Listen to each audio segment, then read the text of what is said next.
This is the engine for the 270A International Backhoe. Picked it up from the machine shop the beginning of the week. Had the injectors rebuilt, a new seal put on the shaft for the injection pump.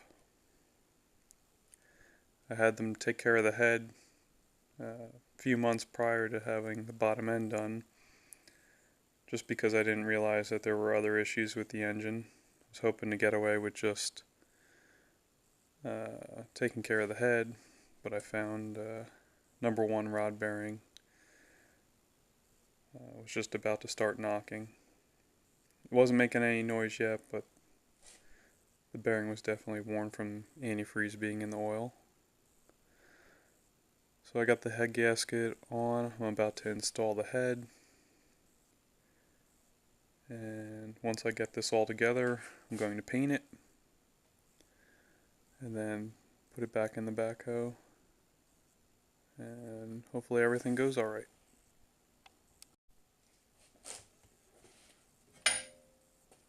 This is the third round of torquing the head. I had already started this, but I'll just start over. 18 bolts hold the head down to the block. I have the procedure here for the pattern. This is the third increment, like I said. Start from the middle, and basically you just start working your way out towards the ends. So this is 110 foot-pounds. This is the final torque.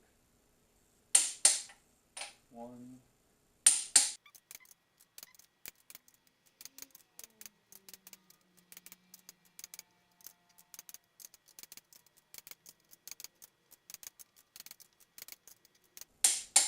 There's all 18 head bolts.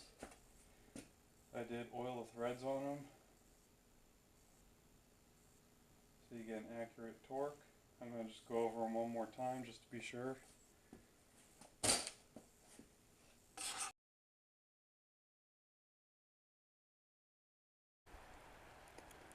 So I'm going to try to get the engine installed in the backhoe today. I painted the front end where the engine's going to be sitting, so that's all taken care of. Don't have to worry about that when I paint the rest of the machine.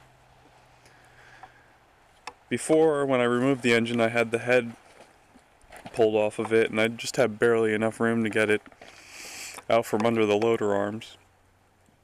So I think first thing I'm going to do is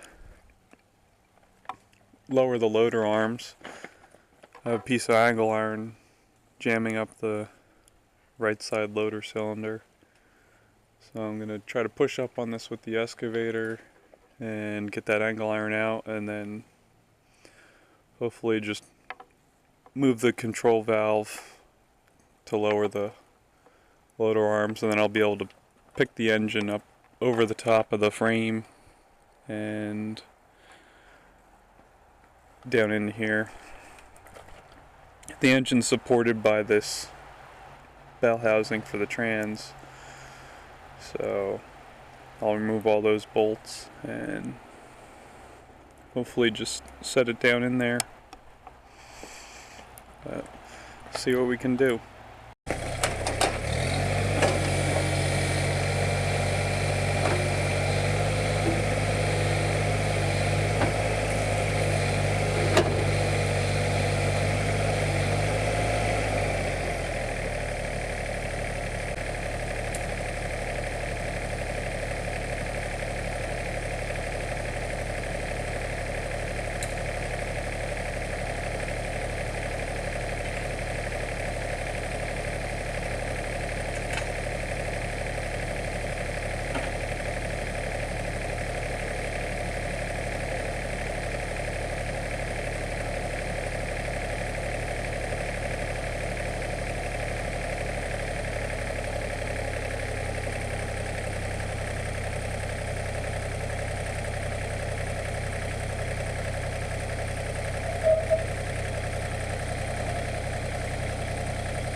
think that'll give me enough room where I can pick the engine up over the top, lower it down in, bolt everything up.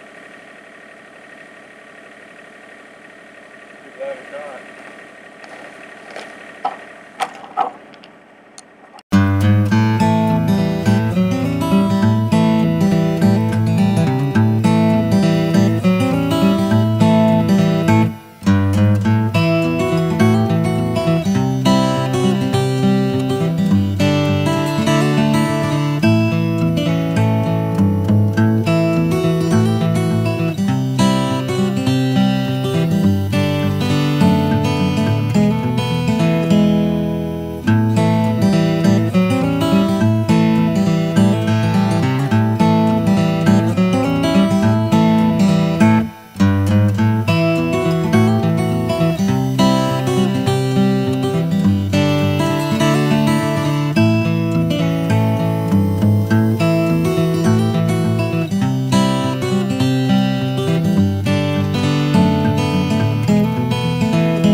So I wanted to give you guys a quick update on this engine back in the Backhoe.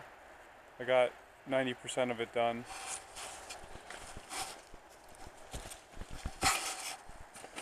What's still left to do, I'm going to replace all the fuel lines, the fuel filters, hook up the throttle linkage,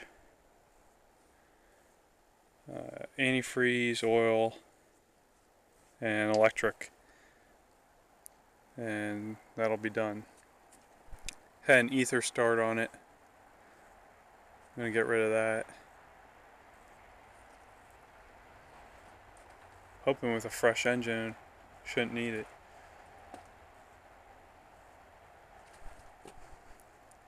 There's a pain fitting the engine in here with everything still hooked up to it, not removing any of the hydraulic lines or anything.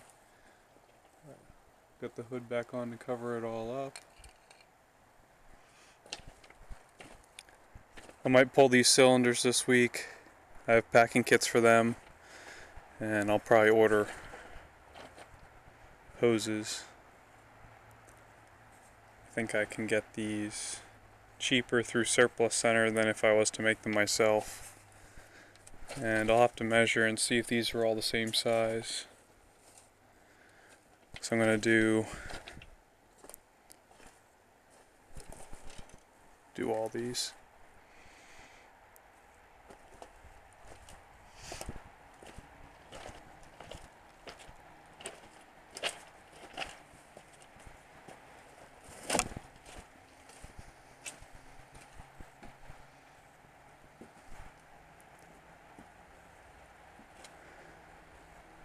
So hopefully the next video will have this running. Then maybe I'll do one on repacking the cylinders and probably another one on fixing this cracked loader arm. That'll probably happen around the same time as doing the bucket cylinders, because I'll probably have these pins out and I'll be able to go from there, taking it all apart. I'll probably end up cutting that plate off, welding the inside, and I'm not sure, I might make new plates or I might patch those back together.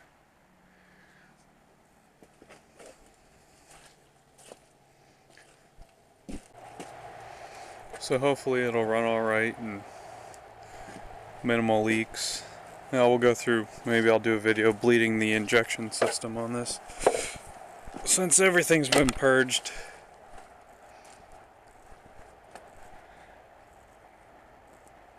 I'll work all the air out of the system.